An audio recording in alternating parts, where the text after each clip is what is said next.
Hello, welcome to the week that was, in which the ghost of Mohamed Bouazizi was heard in Tunisia. In 2010, Mr. Bouazizi set fire to himself in protest over unemployment and police harassment. This led to the uprising of 2011, which overthrew President Ben Ali, followed by the other Arab uprisings. This week, on the 7th anniversary, nationwide rioting broke out again in Tunisia. Clashes with police erupted in more than 20 towns. The ousting of Ben Ali had raised expectations of a better future, but Tunisia's structural problems, including deep inequality, youth unemployment and poverty, remain.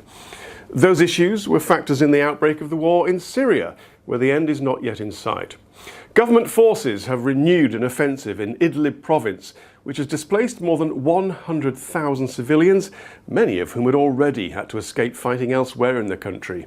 Now, Idlib is supposed to be one of the de-escalation zones agreed by Turkey, Russia and Iran. This escalation led on Tuesday to the Turkish Foreign Ministry summoning the Russian and Iranian ambassadors to express concern that they were supporting the government offensive. Now, this calls into question last September's Astana Troika agreement, in which the three countries agreed to serve as guarantors of a ceasefire. For its part, Russia doesn't accept that some rebel groups are covered by that ceasefire. To the South and North Korean border, where the two sides did talk, the North will send a delegation to the Winter Olympics.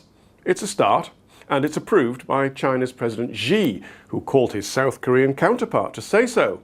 However, Xi also seems to have approved building barracks and other military installations on artificial islands in the South China Sea, despite agreeing not to. For example, all sorts of military activity seems to be happening now on Fiery Cross Reef, despite it being in a contested region. Well, that's power politics. So was the sacking of Steve Bannon.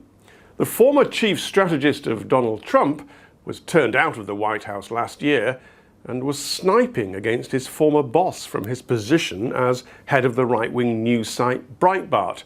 This included him being a source for the anti-Trump book Fire and Fury. Well, this week he was fired from Breitbart, and the subtext? Breitbart's financial backers answered the following question: where does power lie? It still lies with the president. Surviving: Angela Merkel.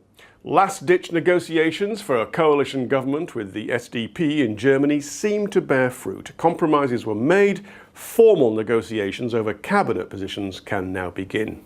And let the games begin. The football games in Saudi Arabia, I mean.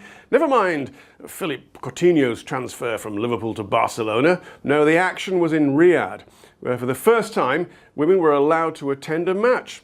The General Sports Authority said adaptations had been completed, allowing for women's seating in the stadiums. The social reforms in Saudi are coming on a regular basis now. And finally, Thailand's Prime Minister has taken avoiding issues to a new low. Prayuth Chan-o-cha had a cardboard cutout of himself installed behind the microphones and said, "Any questions? Ask this guy." No comment. That was the week that was.